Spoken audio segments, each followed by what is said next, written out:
Greater Noida के Yamuna city में PM Modi semiconductor unit की रखेंगे आधारशिला, बड़ी स्क्रीन के जरिए वर्चुअली करेंगे शिलान्यास। सीएम योगी कार्यक्रम में करेंगे शिरकत।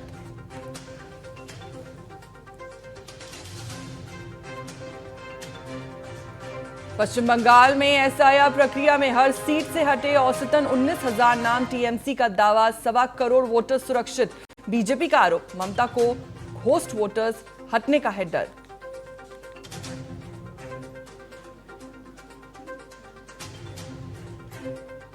कांग्रेस सांसद राहुल गांधी की भिवंडी कोर्ट में आज पेशी। आरएसएस से जुड़े मामले में होगी सुनवाई। साल 2014 में सोनाले में दिया था बयान।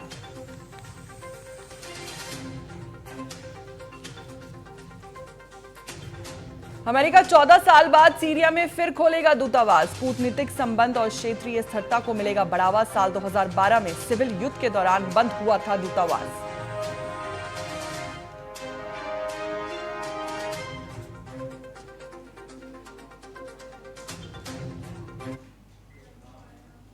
नमस्कार, आप देख रहे हैं टीएनपी न्यूज। मैं हूं आपके साथ फौजिया। बुलेटिन की शुरुआत करेंगे बड़ी खबर के साथ, जहां 14 साल बाद सीरिया में अमेरिका खोलेगा दूतावास। 2012 में सिविल युद्ध के दौरान बंद हुआ था दूतावास। कूटनीतिक संबंध और क्षेत्रीय स्थिरता के लिए ये कदम। अमेरिका को स्थानीय हालात पर मिलेगी निगरानी।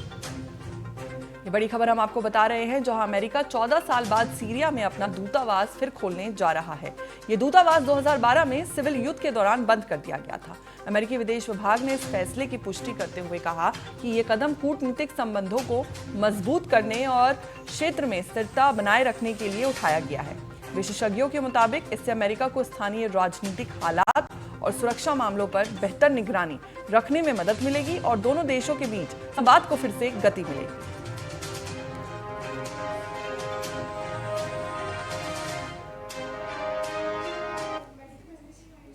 अमेरिका में टैरिफ को लेकर बड़ा संवैधानिक फैसला सामने आया है। Supreme court of United states ने राष्ट्रपति डोनाल्ड ट्रंप की ओर से लगाए गए व्यापक आयात शुल्क टैरिफ को रद्द कर दिया है।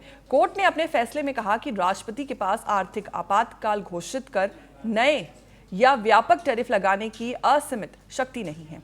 संविधान के तहत और टैरिफ लगाने का अधिकार कांग्रेस को है, ना कि राष्ट्रपति को। आपको बता दें कि ट्रंप प्रशासन ने वैश्विक स्तर पर आयातित वस्तुओं पर व्यापक टैरिफ लगाए थे, जिन्हें आर्थिक सुरक्षा और राष्ट्रीय हित का हवाला देते हुए लागू किया गया था। इस फैसले को अदालत में चुनौती दी गई थी। सुप्रीम कोर्ट ने स्पष्ट किया कि राष्ट्रपति आर्थिक आपातकाल की आड़ में नए कर नहीं लगा सकते। इस तरह अदालत ने ट्रंप के टैरिफ आदेश को संवैधानिक करार दिया। डोनाल्ड ट्रंप ने इस फैसले को शर्मनाक बताया। उन्होंने कहा कि अदालत ने राष्ट्रपति की शक्तियों को गलत तरीके से सीमित किया है। फैसले के तुरंत बाद ट्रंप ने 10% वैश्विक टैरिफ लगाने का एक वैकल्पिक प्लान पेश किया। उसके मुताबिक यह नया टैरिफ पहले से लागू बेसलाइन शुल्क के अतिरिक्त होगा। विशेषज्ञों का मानना है कि ट्रंप के नए प्रस्ताव को भी कानूनी चुनौती मिल सकती है। यह फैसला अमेरिका में कार्यपालिका और न्यायपालिका के बीच शक्तियों के संतुलन को लेकर नई बहस छेड़ सकता है। फिलहाल वैश्विक व्यापार और अमेरिकी अर्थव्यवस्था पर इसके संभावित असर को लेकर दुनिया भर की नजरें वॉशिंगटन पर टिकी है।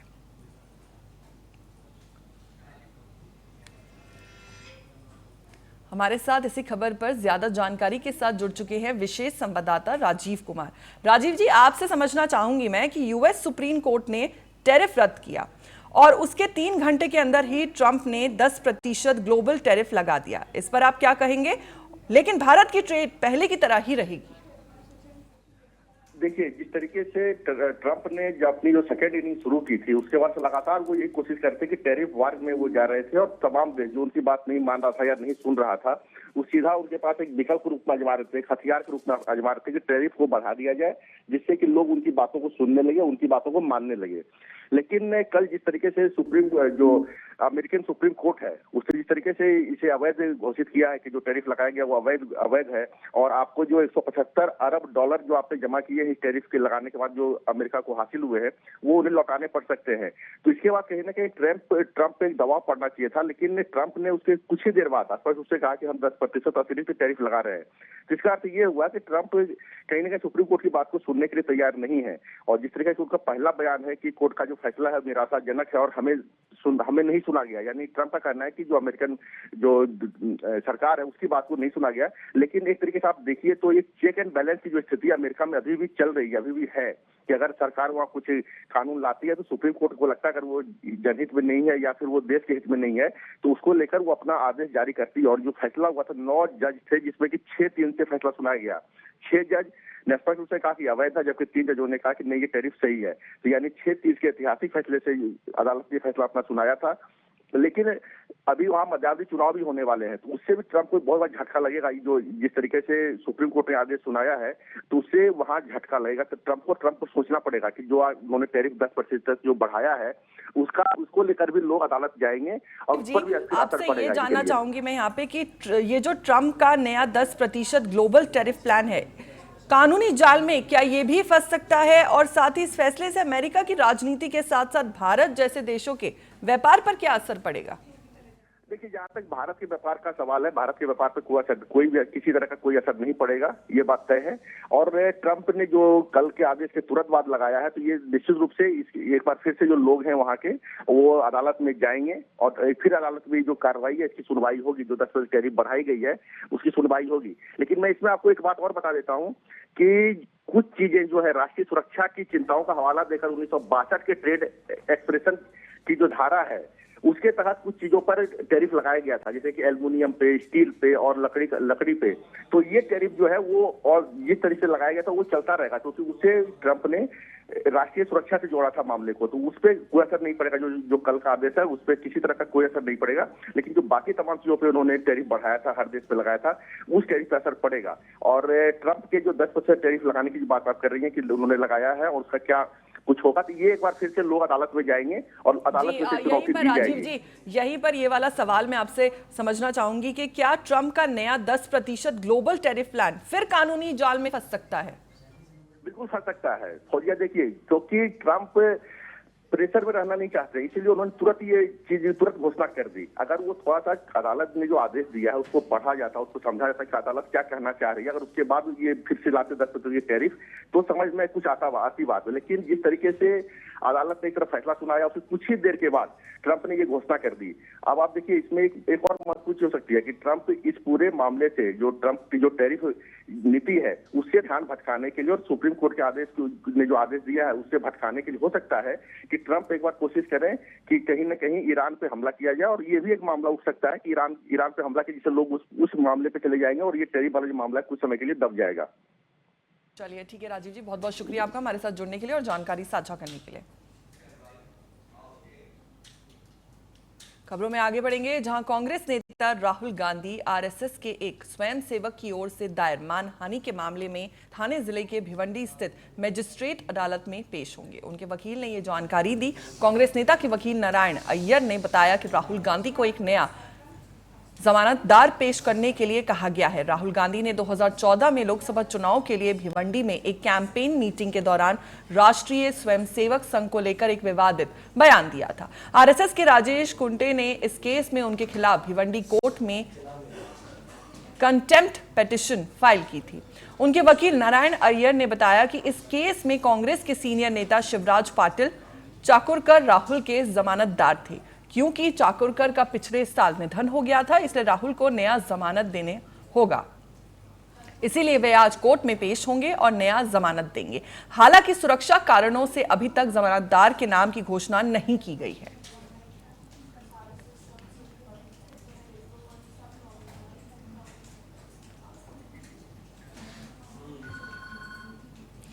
यमुना सिटी के सेक्टर 28 में शनिवार को यूपी की पहली सेमीकंडक्टर यूनिट की आधारशिला रखी जाएगी। प्रधानमंत्री नरेंद्र मोदी बड़ी स्क्रीन के जरिए वर्चुअल शिलान्यास करेंगे और समारोह को संबोधित करेंगे। मुख्यमंत्री योगी आदित्यनाथ और केंद्रीय मंत्री अश्विनी वैष्णव समारोह में हिस्सा लेंगे। समारोह में 5000 लोगों के शामिल होने की संभावना है। समारोह की तैयारी में 2000 से अधिक कर्मचारी लगे हुए हैं। यूपी और यमुना सिटी के लिए शनिवार बड़ा दिन रहेगा। HCL कंपनी और फॉक्सकॉन कंपनी का संयुक्त उपक्रम messrs India chip private limited sector 28 में सेमीकंडक्टर की यूनिट लगाएगी। समारोह में 5000 लोगों के बैठने का इंतजाम किया गया है। पंडाल आदि लगा दिए गए हैं। प्रधानमंत्री नरेंद्र मोदी वर्चुअली जुड़ेंगे। इससे पहले शाम 4 बजे मुख्यमंत्री योगी आदित्यनाथ एप्रिल पार्क में बनाए गए अस्थायी हेलीपैड पर उतरेंगे। यहां से कुछ ही दूरी पर वाहनों के काफिले के साथ सेमीकंडक्टर यूनिट की जनसभा तक जाएंगे।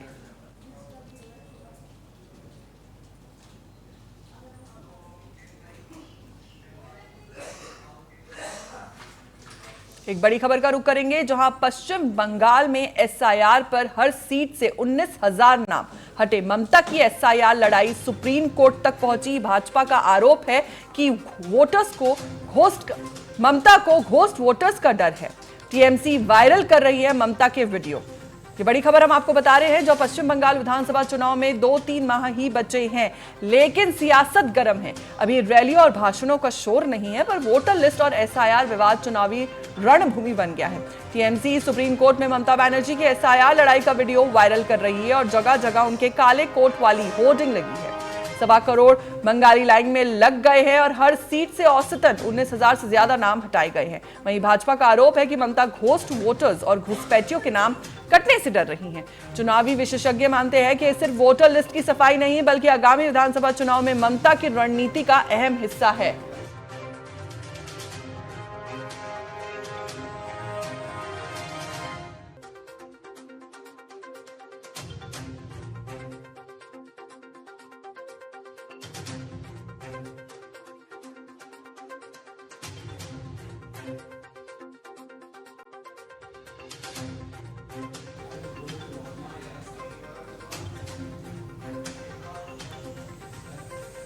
ममता बनर्जी की एसआईआर लड़ाई पर सुप्रीम कोर्ट तक पहुंच गई है। भाजपा का यह आरोप है कि ममता बनर्जी घोस्ट वोटर्स का उनको डर है। टीएमसी वायरल कर रही है ममता के वीडियो। पश्चिम बंगाल में एसआईआर के जरिए हर सीट से 19,000 नाम हटे हैं। ममता की एसआईआर लड़ाई सुप्रीम कोर्ट तक पहुंची।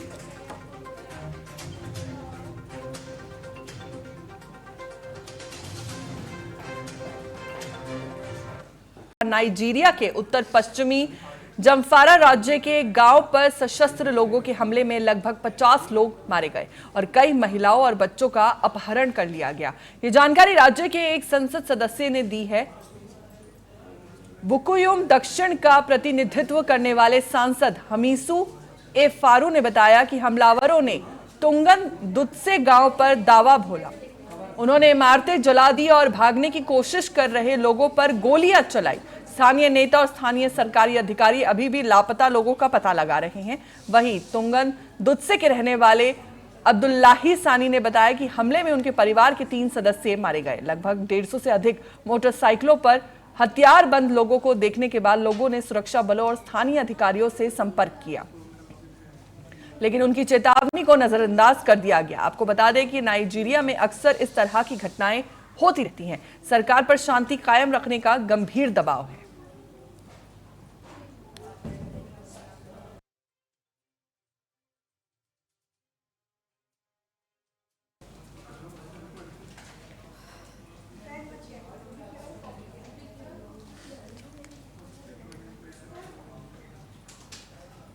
सीतापुर में एडीजी लखनऊ जोन प्रवीण कुमार ने लखीमपुर से लखनऊ लौटते समय थाना सिधौली का आकस्मिक निरीक्षण किया।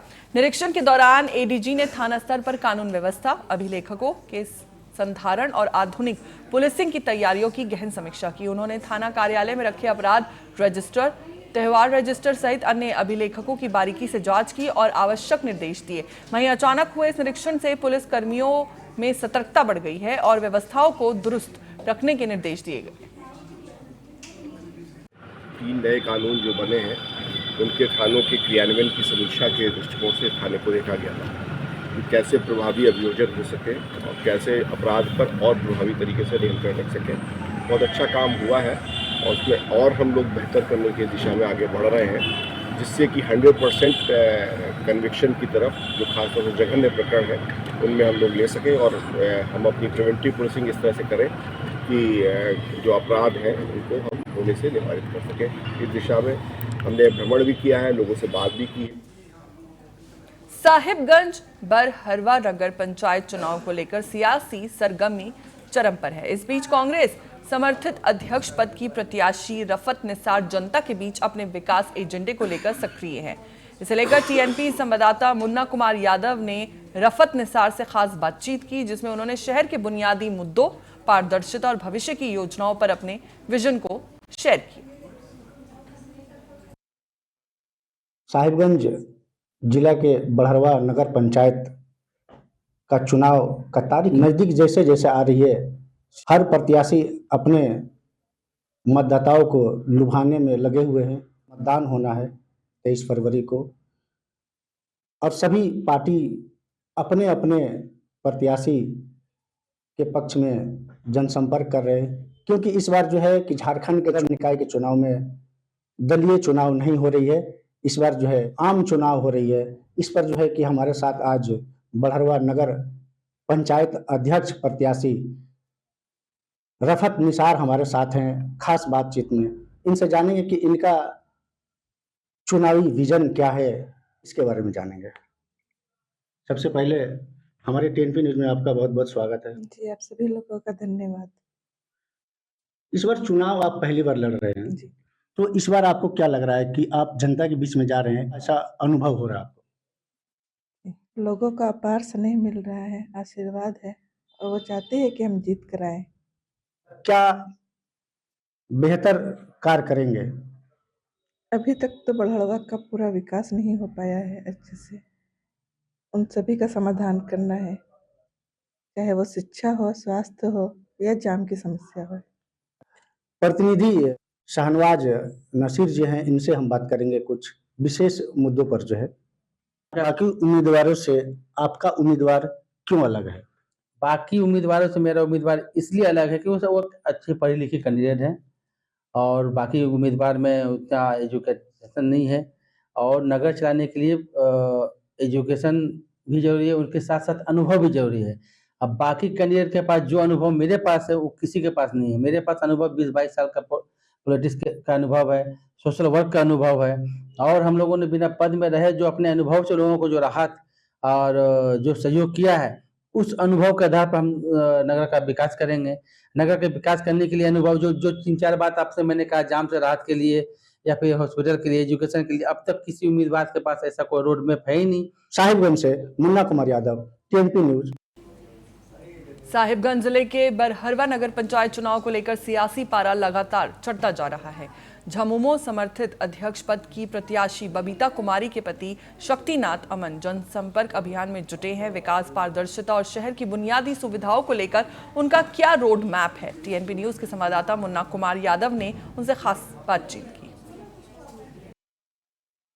साहिबगंज बड़हरवा नगर पंचायत चुनाव 23 तारीख को मतदान होनी है और जैसे जैसे तारीखें नज़दीक आ रही है, 23 तारीख, सभी प्रत्याशी जनता को, मतदाता को अपने पक्ष में करने का प्रयास कर रहे हैं और इसी कड़ी में आज हमारे साथ झारखंड मुक्ति मोर्चा के समर्थित प्रत्याशी बबीता कुमारी के पति शक्तिनाथ अमन हमारे साथ खास बातचीत में शामिल हुए हैं।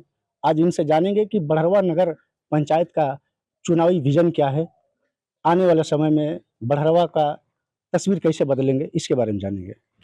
सबसे पहले आपका टीएनपी न्यूज में बहुत बहुत स्वागत है हमारे। बहुत बहुत धन्यवाद। सबसे बड़ा समस्या बड़हरवा पंचायत में क्या है? सबसे पहले बड़हरवा नगर पंचायत की जनता को मैं, देवतुल्य जनता को मैं सादर प्रणाम करता हूं। समस्या अनेकों हैं। अभी जब हम विजिट कर रहे हैं गांव-गांव जाकर, वार्ड-वार्ड जाकर, रोड, नाला, पानी, बिजली, स्ट्रीट लाइट, ये सारा जो समस्या है 7 साल में कहीं भी पूरा नहीं हो पाया। आज भी वही समस्या पड़ा हुआ है। तो समस्या का अंबार लगा हुआ है, कूड़ा को लेकर, पानी को लेकर, बिजली को लेकर, ये सारा समस्या। टोटल प्रत्याशी 6 हैं, इन 6 प्रत्याशी में आपका प्रत्याशी अलग क्यों है? मेरी प्रत्याशी एमए समाजशास्त्र से की है, बीएड की हुई है और आप चैनल के माध्यम से उनका स्पीच भी सुने होंगे। और मैं नहीं, मेरी पूरी जनता कह रही है कि ये प्रत्याशी नंबर 1 है और ये काम करेगी। अपने नगर पंचायत क्षेत्र के जनता से क्या अपील करना चाहेंगे? मैं अपने देवतुल्य जनता से अपील करना चाहता हूं कि 23 तारीख को मतदान केंद्र जाएं और 2 नंबर क्रमांक संख्या 2 छड़ी छाप पर वोट देकर भारी मतों से विजय बनाएं। साहिबगंज से कैमरा पर्सन के साथ मैं मुन्ना कुमार यादव, TNP न्यूज। खबरों में आगे बढ़ेंगे, जहां सीतापुर जिले के सरैया चौराहे पर सड़क किनारे खड़े ट्रैक्टर से बैटरी चोरी हो गई। थाना रामपुर कला क्षेत्र में हुई इस चोरी की पूरी घटना CCTV में कैद हो गई, जिसका वीडियो सोशल मीडिया पर वायरल हो रहा है। पीड़ित सलमान ने थाने में शिकायत दर्ज कराई है। फिलहाल पुलिस मामले की जांच कर रही है।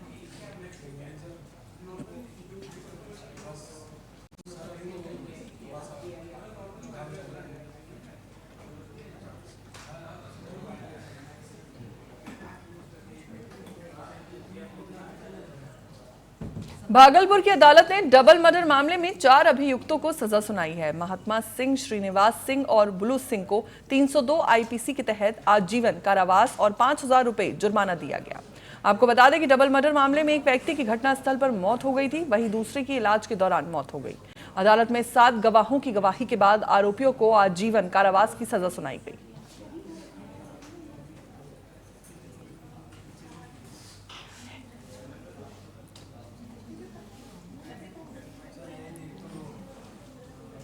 चंडीगढ़ में भव्य 54वें गुलाब महोत्सव का आयोजन किया गया है। यह महोत्सव 20 फरवरी से 22 फरवरी तक चलेगा। यह आयोजन महोत्सव शहर के पर्यटन और सांस्कृतिक जीवन का अहम हिस्सा बन चुका है। आइए देखते हैं इसके मुख्य आकर्षण और खास झलकियां।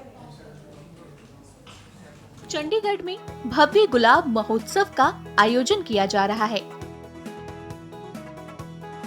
जो 20 फरवरी से 22 फरवरी तक चलेगा। बता दें कि आज इसका पहला दिन है और यह महोत्सव शहर के पर्यटन और सांस्कृतिक जीवन का अहम हिस्सा बन चुका है।